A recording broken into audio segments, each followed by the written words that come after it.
Good morning students. Competition पाठशाला में आपकी नेक्स्ट क्लास के लिए नरेशन में मैं फिर आ गया हूँ। तो आप पहले देख लें कि इसके पहले कि आपने पढ़ा था पार्ट क्या कहते हैं नरेशन के 2 सेंटेंस आप लोग स्टडी कर चुके हो। एक था आपका असर्टिव, दूसरा था आपका इंट्रोगेटिव। और इसके पहले की क्लास में बताया गया था कि आपको नेक्स्ट क्लास में इंपेरेटिव और ऑप्टेटिव को स्टडी करेंगे। तो नेक्स्ट ये दो जो सेंटेंस हैं उसमें आप क्या करेंगे कि इंपेरेटिव और ऑप्टेटिव सेंटेंस का स्टडी करेंगे। तो सबसे पहले हम इंपेरेटिव सेंटेंस को स्टार्ट करते हैं। तो इम्परेटिव सेंटेंस में पहले हम देख लें कि आप इम्परेटिव सेंटेंस को पहचानेंगे कैसे और कैसे आप पता कर पाएंगे कि ये हमारा इम्परेटिव सेंटेंस है या नहीं है। तो देखो आप इम्परेटिव सेंटेंस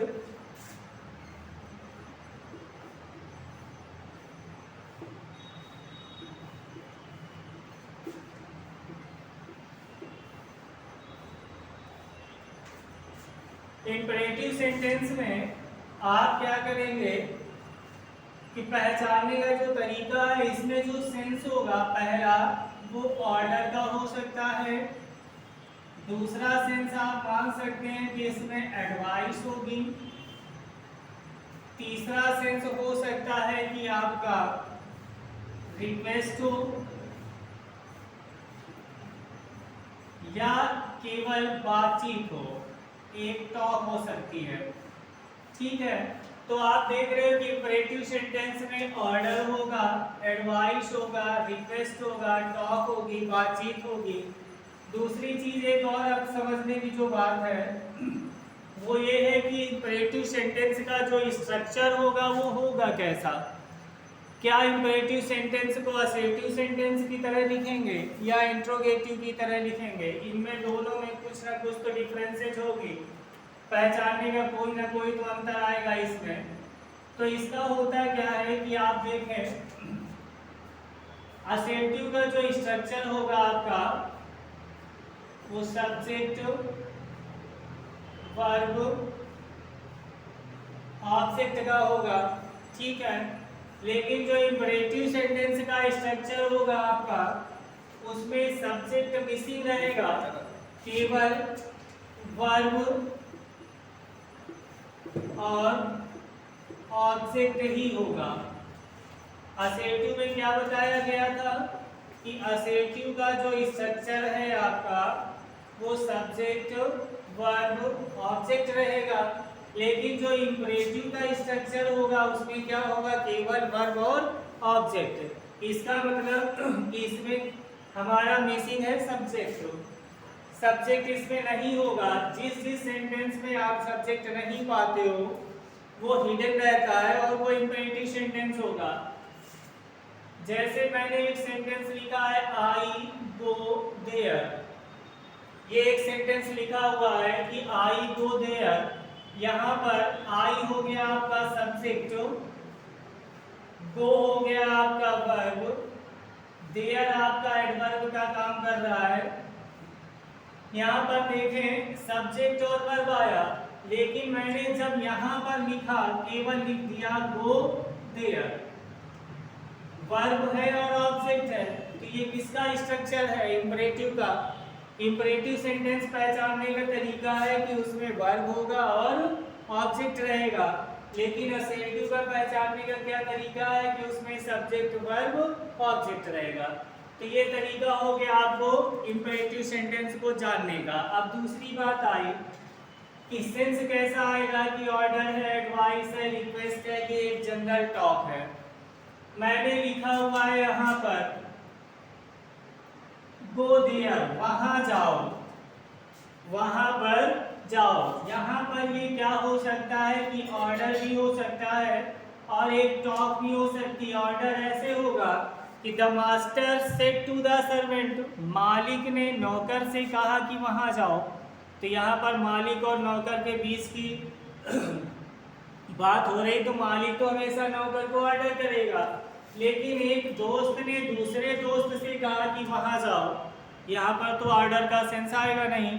तो जब ऑर्डर का सेंस यहाँ पर नहीं आएगा तो वो केवल एक टॉक हो जाएगी। तो ऐसी चीजें ध्यान देना। इसके बाद आया एडवाइस। एडवाइस में मैंने कहा टेक दिस मेडिसिन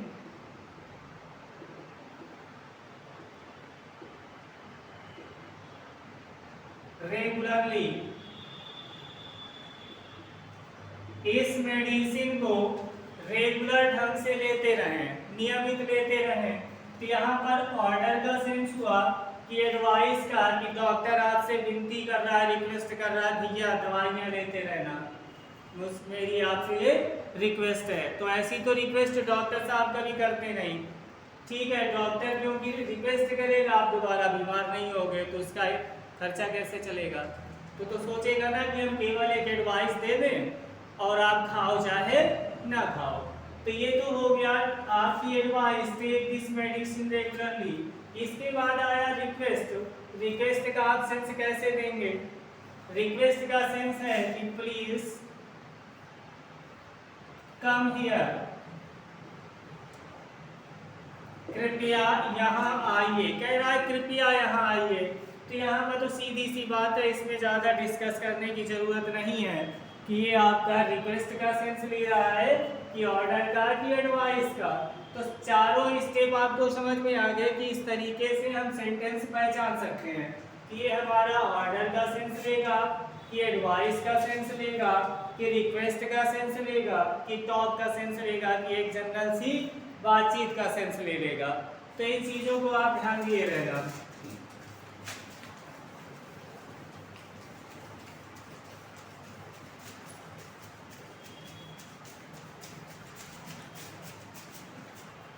अब हमको सीखना क्या है कि डायरेक्ट से इनडायरेक्ट बनाना है। तो सबसे पहले मैंने आपको बताया था कि हमारे पास 4 स्टेप हैं। सबसे पहले हम लोग चेंज करते हैं रिपोर्टिंग स्पीच का जो वर्ब है, कौन सी, सेड या सेड टू। सबसे पहले आपको इसको चेंज करना होता है। नंबर 2 में आपको बताया गया था कि आप कंजक्शन यूज करेंगे।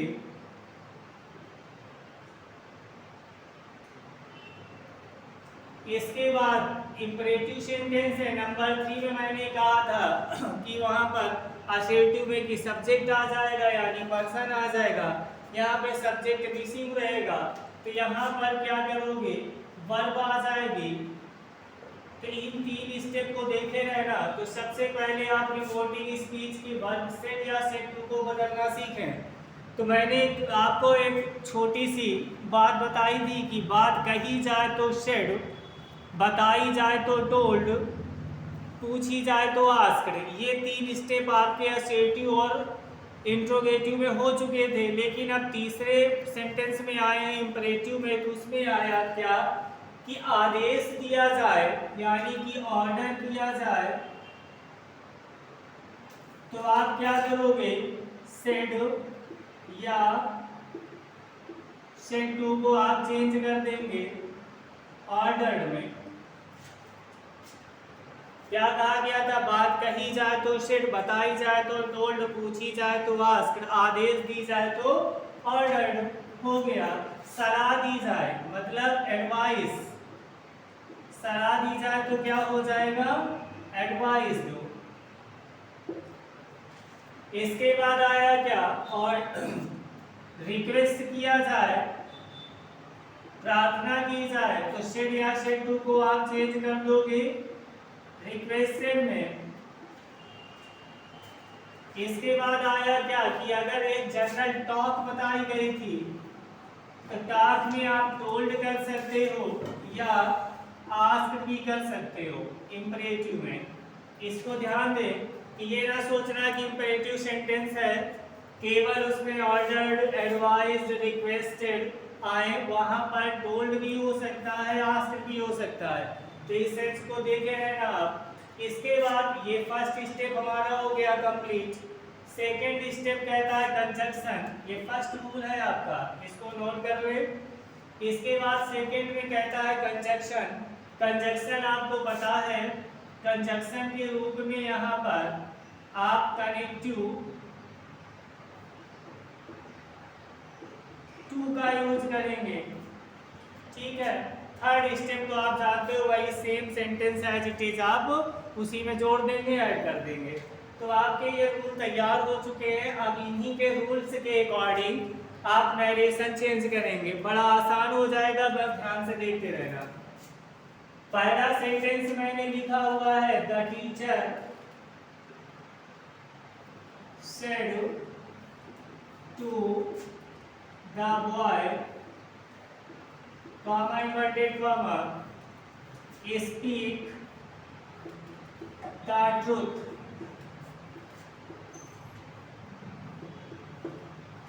लिखा हुआ है कि टीचर ने लड़के से कहा कि स्पीक द ट्रूथ, सत्य बोले। अब यहाँ पर आपके 4 स्टेप है, ऑर्डर है, एडवाइस है, रिक्वेस्ट है, टॉक है। टीचर क्या स्टूडेंट को या बॉय लड़के को हमेशा ऑर्डर कर सकता है? जरूरी नहीं। हमेशा जब टीचर ऐसे कुछ समझाने वाली एडवाइस यानी सलाह देता है, तो वहाँ पर सलाह देने में करता क्या है कि वो कभी कभी जनरल सी बातें भी कहता है, हमेशा वो ऑर्डर नहीं कर सकता।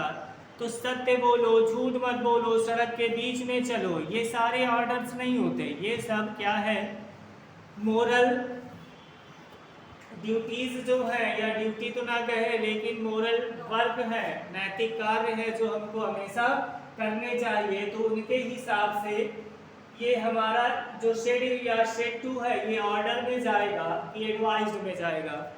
ये चला जाएगा आपका एडवाइज्ड में, क्योंकि टीचर यहाँ पर एक जनरल सा आपको बात बता रहा है कि सत्य बोले। टीचर का सेंस लेकर के आप ऑर्डर को ना चेंज करें, हो जाएगा द टीचर। शेड 2 को आप चेंज करेंगे एडवाइज्ड द बॉय। उसके बाद बताया गया था सेकेंड स्टेप में कनेक्टिव टू का यूज कर देंगे। यहाँ पर कॉमा इन्वर्टेड कॉमा हटाया गया, टू यूज करके पूरा सेम आप एज इट इज लिख देते हो, टू स्पीक द ट्रूथ। हो गया the teacher advised the boy to speak the truth. ये तो एक हो गया एडवाइस का एग्जाम्पल। दूसरा आप देखते हैं एक ऑर्डर का।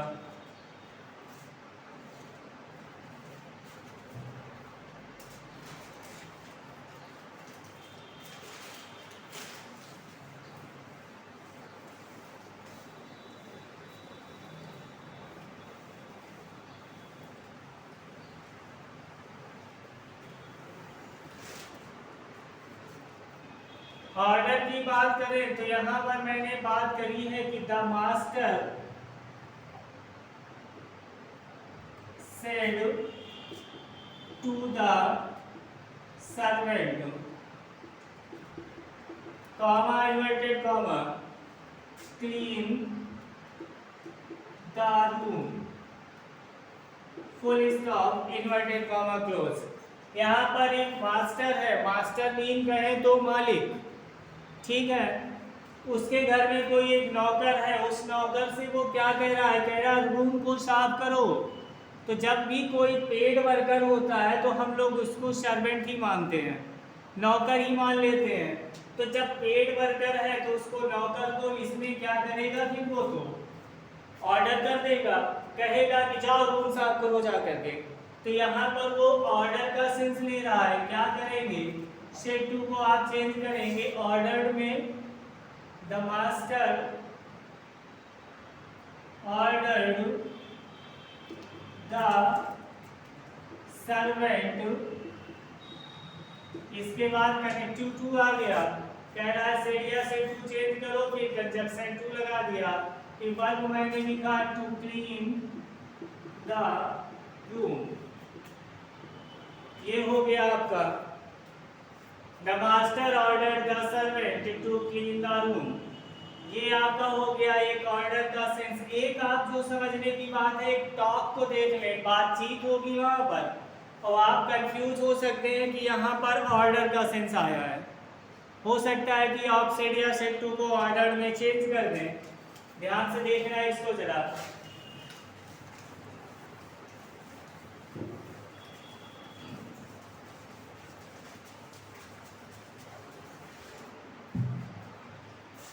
सेकंड है आपका महेश सेट 2 मुकेश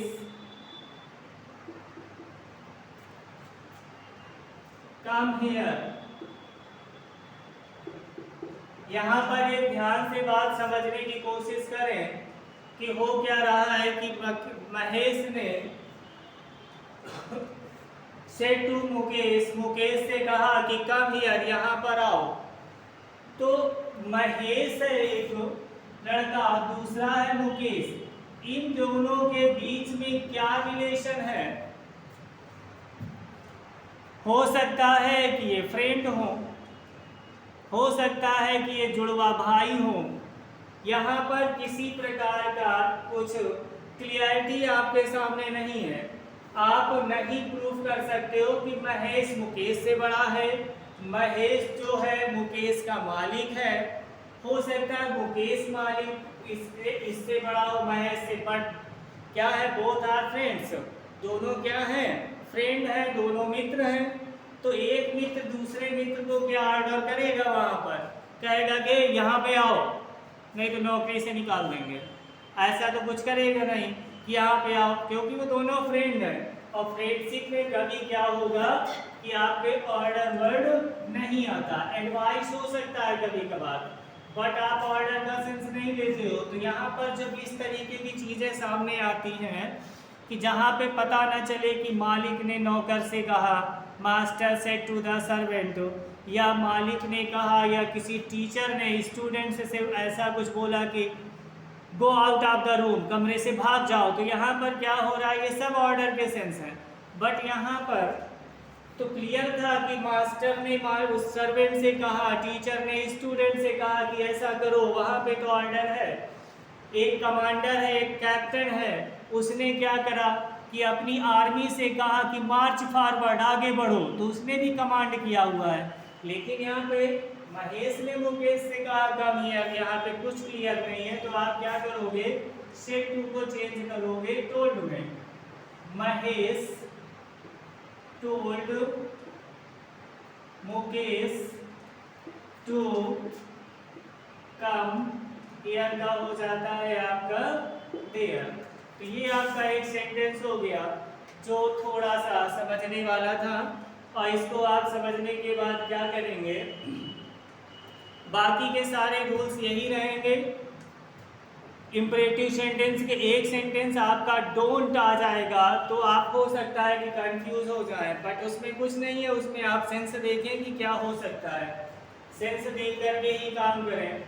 तीसरा वाला है आपका द गार्डनर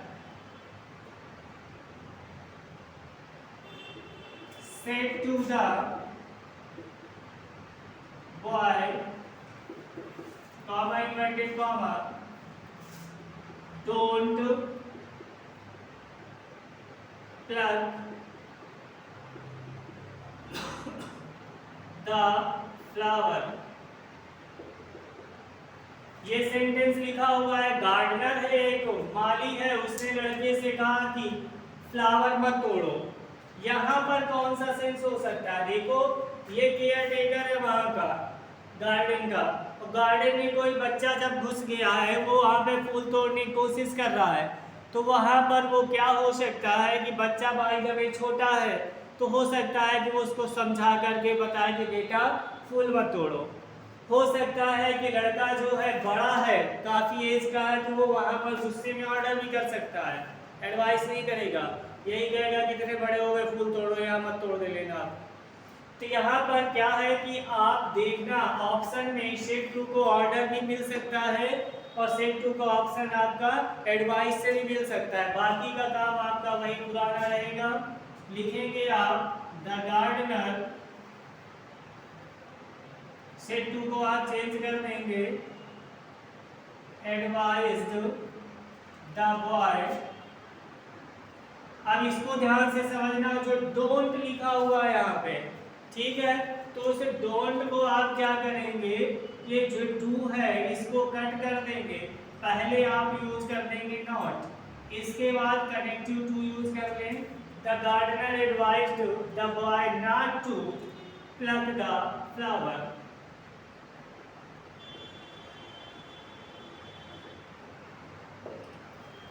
ये आ गया आपका sentence, the gardener advised the boy not to pluck the flower. एक और आएगा तो ज्यादा आपको दिखेगा ऑप्शन में, एक जो आपका आएगा इसका आंसर वो ज्यादा आपको ऑप्शन में दिखेगा, उसको ध्यान से देखें।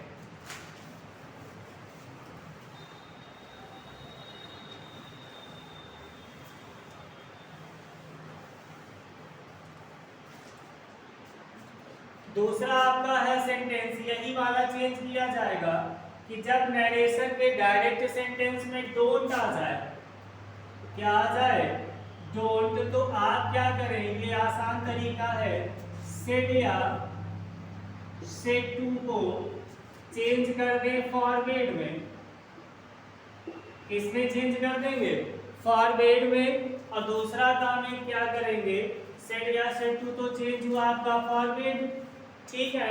अब आप दूसरा काम क्या करेंगे कि कनेक्टिव टू लगाएंगे, कनेक्टिव टू लगाने के बाद जो डोंट वर्ड लिखा हुआ था उसको आप रिमूव कर दें, हटा दें।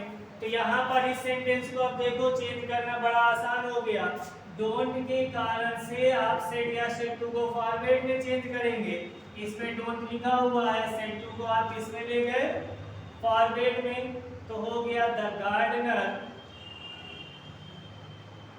Forward the boy.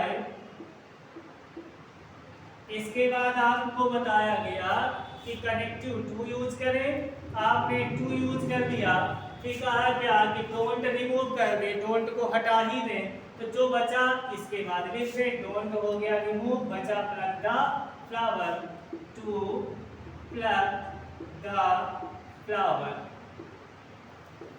अब ये समझो कि फॉरवर्ड के आने से नॉट क्यों हट गया, इसको ध्यान से देख लें कि जो फॉरवर्ड रहता है उसकी हिंदी होती है मना करना, जो मेन वर्ड है वो है फॉरबिड, क्या है ये फॉरबिड, और फॉरबिड का जो सेकेंड फॉर्म होता है वो क्या होता है आपका फॉरबिड, ठीक है। तो फॉरबिड मीन होता है मना करना, और इसी का सेकेंड फॉर्म लिख दिया जाता है नरेशन में। तो जब फॉरवर्ड है मना करना, ये निगेटिव का सेंस दे चुका है, तो नॉट का सेंस लेना फिर डबल हो जाएगा, ये आपका सुपरफ्लस हो जाएगा, अनावश्यक शब्दों का प्रयोग हो जाएगा। तो ये थे आपके इंपरेटिव सेंटेंस। बाकी अगर कोई आपको सेंटेंस ऐसा मिले जो आपके समझ में नहीं आता है तो आप उसको आप चेक करें और पर्सनली व्हाट्सएप में कनेक्ट होकर के पूछ सकते हैं उसके बारे में। आगे आपका आता है ऑप्टेटिव सेंटेंस।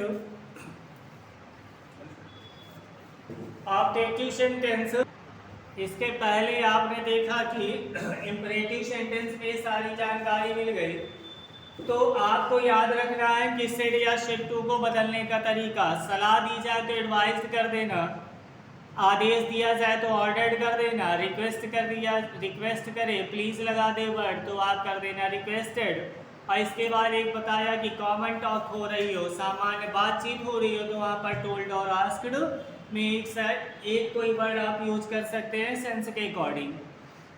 दूसरी बात क्या है कि आपको ध्यान देना था डोंट का, तो डोंट का सेंटेंस बताया गया कि दो तरीके से आप यूज कर सकते हैं, एडवाइज्ड में भी चेंज करके बना सकते हैं, दूसरा डोंट को हटा करके सेड या शेड टू को आप चेंज कर सकते हैं फॉरवर्ड में।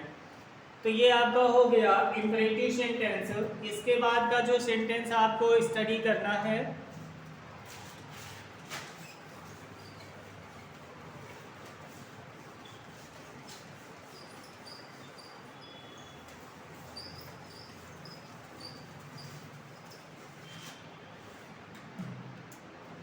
इसका केवल आज इंट्रो देख लें आप। ऑप्टेटिव सेंटेंस, ऑप्टेटिव सेंटेंस में देख लें कि ऑप्टेटिव को हिंदी में बोला गया है इच्छा सूचक वाक्य। ये सारे वर्ड जो होते हैं इच्छाओं पर डिपेंड करेंगे कि आप अपनी इच्छा के अकॉर्डिंग काम करेंगे। तो इसमें जो शेड या शेड टू को बदलने का तरीका होगा, शेड टू को बदलने का तरीका होगा वो आपकी कॉमन जो इच्छा रहेगी उसके अकॉर्डिंग चेंज करें। जैसे किसी ने आपसे नमस्ते किया, आपकी इच्छा थी, आपने कह दिया नमस्ते। किसी ने आपके पैर छू लिए, आपको क्या किया, उसने रेस्पेक्ट दिया, तो पैर छूने पर आपका मूड सही था, आपने कहा खुश रहो, God bless you. God bless you मतलब आपने ईश्वर से रिक्वेस्ट करी, ईश्वर से प्रे करा कि वो आपको खुश रखें, ये आपकी इच्छा थी। इसके बाद आपका मूड खराब है, आप मन में कहते हो गो टू हेल, भाड़ में जाओ, मर जाओ। तो ये तरीका है, क्योंकि ये ऑप्टेटिव सेंटेंस है, इच्छाओं पर डिपेंड करेगा। दूसरी बात बताएं क्या इसमें कि दो तरीके के आशीर्वाद होंगे। एक कभी कभी लोग क्या करते हैं कि डायरेक्टली खुद दे देते हैं कि मे यू लिव लॉन्ग, आपकी उम्र या आप दीर्घायु हो। कभी कभी कहते हैं मे गॉड मतलब ईश्वर आपको दीर्घायु करे। तो इस जगह आप ध्यान दिए रहना कि जहाँ पर गॉड इन्वॉल्व होगा वहाँ पर शेड या शेड टू बदल कर प्रेड आएगा और ऑब्जेक्ट गायब हो जाएगा, और जहाँ पर गॉड इन्वॉल्व नहीं होगा वहाँ पर शेड या शेड टू बदल कर ब्लेस्ड में आएगा। ठीक है, ऑब्जेक्ट लिखा रहेगा। तो नेक्स्ट क्लास में मिलते हैं आगे ऑप्टेटिव सेंटेंस में। तब तक कोरोना से बचे रहें और घर पे रहें। Thank you.